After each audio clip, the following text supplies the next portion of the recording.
Pwedeng magsilbing sulyap sa The Big One ng Pilipinas ang epekto ng magnitude 7.2 na lindol sa Taiwan.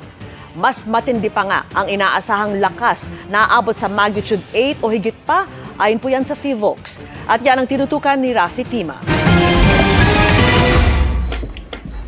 Ang lindol sa Taiwan may kaugnayan daw sa paggalaw ng Philippine Sea Plate, sabi ng PHIVOLCS. Ang Philippine Sea Plate naman, ang Eurasian Plate sa Taiwan, nagbubungguan. So we would expect earthquakes from time to time.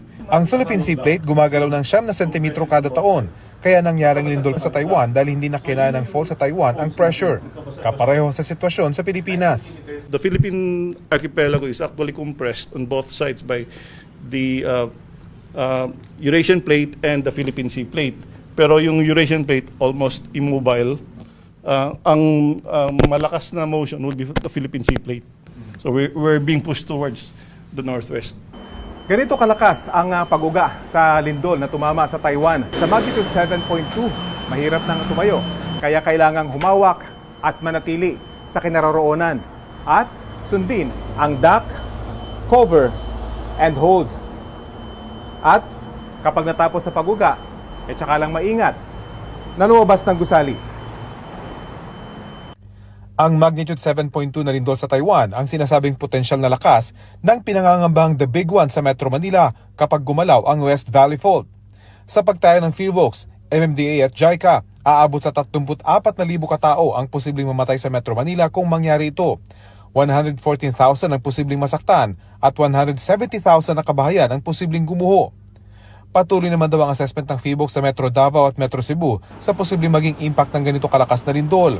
Lalo pat may mga malalapit na fault line sa mga lugar na ito at taon-taon, padami ng padami ang mga matataas na gusali at lumalaki ang populasyon sa mga lugar na ito.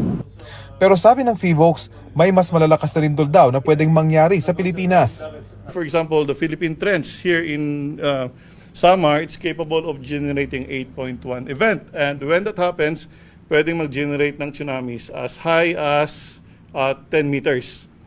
Dito naman sa Manila Trench, pwede rin siyang mag-generate ng 8.3 earthquake. Ang problema, dahil malapit sa mga baybayin ng bansa, 5 minuto lang daw pagkatapos ng lindol, darating na ang rumaragas ng tsunami, kaya wala ng oras para makapagbabala pa ang PHIVOLCS.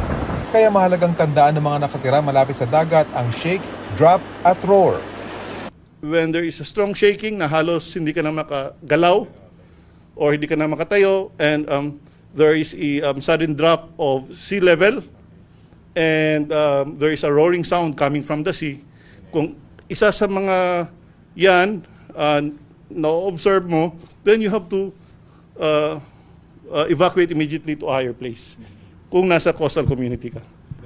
Para sa GMA Integrated News, Rafi Tima, nakatutok, 24 oras.